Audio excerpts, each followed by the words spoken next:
All right, so as we are about to wrap up Women's Month, we explore one of the topics that are really talked about and surrounded by stigma in society. We're going to talk about prostitution and sex work, and conversations around this have been held in various groups, including the United Nations. But that is not all that we'll be talking about in this conversation. We'll also be discussing health-related issues that women are exposed to, talking about breast cancer and cervical cancer, amongst others. To unpack all these issues mentioned, I have now in studio with me Dr. Tlaleng Mofokeng.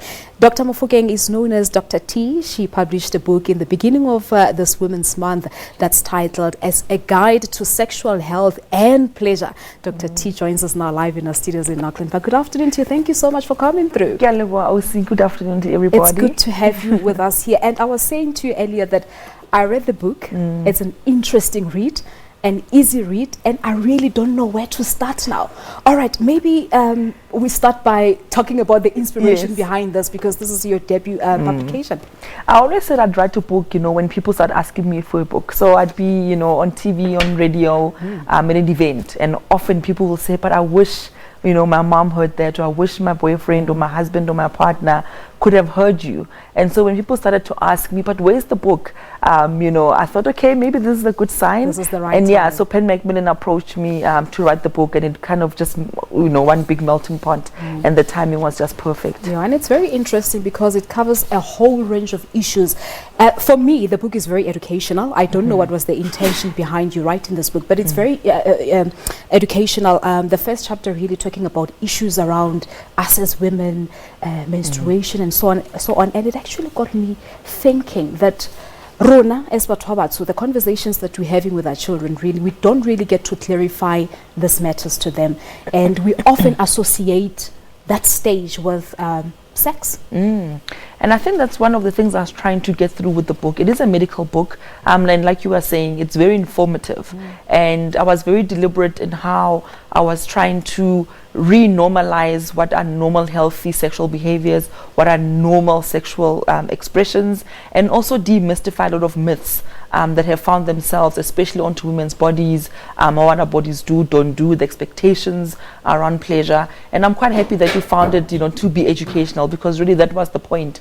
Especially for a debut book, I wanted to be as broad as I could be, encompassing issues of health, of rights, and of course of pleasure, but again with a bias to women, because we know we don't have all of the information that we require readily. Indeed. So the topic around sex education for children, I know you're very passionate about it, and you go a bit deeper into it. It's important because I think regardless of when, as parents, you wish your children could start having sex, they need to have good information, credible information, to make informed choices for themselves. Because even if they are adults, you're not always going to be there to make those decisions for them around safe sex, around consent, right?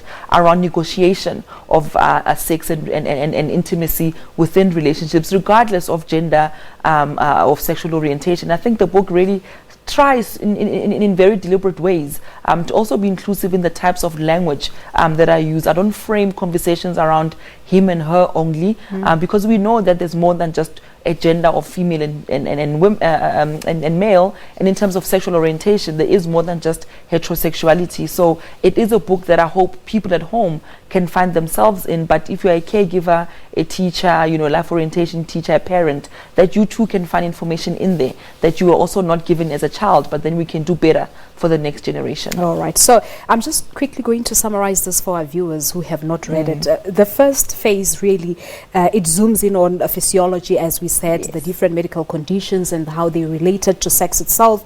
The second part, it's about what everyone in this room have been looking forward to, sexual pleasure.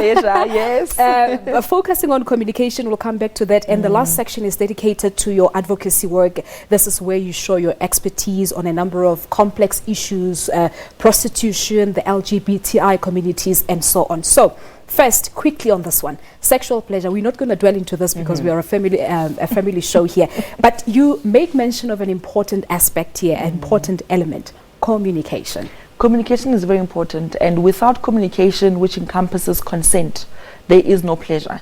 Anything that isn't consensual between people who can legally give consent, or more people, isn't pleasure. And I was very deliberate in how I framed pleasure in this book, especially because we really miss out a lot of discussions around consent. Often when we talk about sex, people talk about sexual violence, and unfortunately in South Africa, sexual violence has taken center stage as if that is what sex is. So I was very deliberate in how I started off that chapter on pleasure, on consent and communication, so that people can speak about what type of sex they expect, negotiate use of safer sex tools like condoms, know about contraception, but also know the side effects of common medication and how those can impact your ability to have pleasure. But again, with that bias again to gender for women, because we know even in medicine that the pleasure of women isn't researched as well, and we don't have as much pharmaceutical solutions that are specific for us. All right. So back to the issue of medical conditions and how they're related to sex itself. You talk about breast cancer here. You also talk about cervical cancer.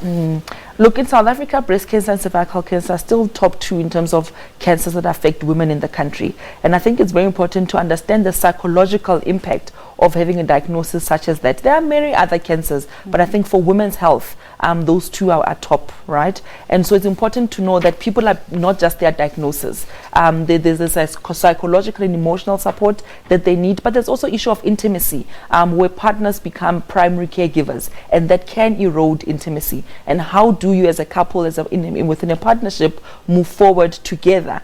Being honest, firstly, again, communication, but also being able to have the conversations with your healthcare provider, whether you are having, side effects from the treatment you are getting, whether it's radiation, whether it's chemo, whether it's surgery. And you mentioned the importance of doing pap smear for us as women. That's the most uncomfortable thing that a woman has ever, have to go through. But it's got to be done. It's got to be done. We do it because it's got to be done. It's important. Yeah, it's one of the most important screenings that we can do for cervical cancer. Early detection saves lives. I think that's the one thing that I have to keep saying to people. But please, if you get a pap smear done in a local clinic or a government facility, please go back for results. They are not always going to call you, even if something is wrong. And please, please, please, once you get your pap smear done, go back for results. All right. Now, the last section of the book, as I said, dedicated to your advocacy work. You talk about sex work here. You talk about LGBTIQ communities. It's really things that you've done before. Yeah. Your experiences, really. I think at the moment we have a very conservative but almost hateful rise of global politics that seeks to oppress and further erode the gains that we have made in terms of human rights. The work that informs my advocacy work is really human rights based. What I'm saying is, regardless of your age, your gender, your geography, your religion, where you are in terms of social class, there are certain things like dignity, equality that we shouldn't be negotiating. And those vulnerabilities, whether it's because of age or because of sexual orientation or gender identity, or you are a sex worker, shouldn't make you vulnerable. And the system and the laws in the countries shouldn't further criminalize people or punish people because of those circumstances that they find themselves in. Of course, that one related to prostitution. Yes, and sex the oldest profession that we have. Right, and the International Labour Organization, which is a part of the United Nations organizations, have affirmed that sex work is work for decades now. And we need the criminalization and the penalties that are currently in the laws, especially in South Africa, to be removed so that it's decriminalized, so that consensual adults can negotiate sex in privacy and do so without punishment from the law. All right, so in conclusion, Dr. T, why should our viewers buy this book?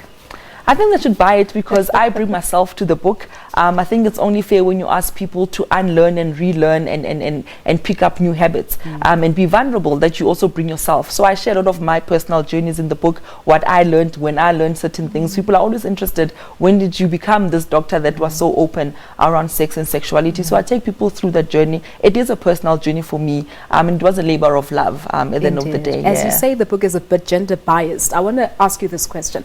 Why do you think the guys watching this interview should buy the book? because they have some of the biggest misconceptions about women's bodies and vaginas and what they should and shouldn't do. And again, they are raising children themselves, and they too never had comprehensive sexuality education, and they need to know why it's good to actually go and buy tampons and why it's good to support the vet, you know, to be removed from menstrual hygiene products. They need to know about consent. More importantly, it's very important. I can't stress that enough. For South Africa, if we can go back to the basics of consent, a lot of our problems, you know, will start to win. Dr. T, re ka bua le tsheare kaofela. Fela he re lebohile haholo ka nako ya hao, Ke a leboha and ka we wish nnete, you the ngwaneso. best of luck going forward. Thank you so much. All right, well, there you have it.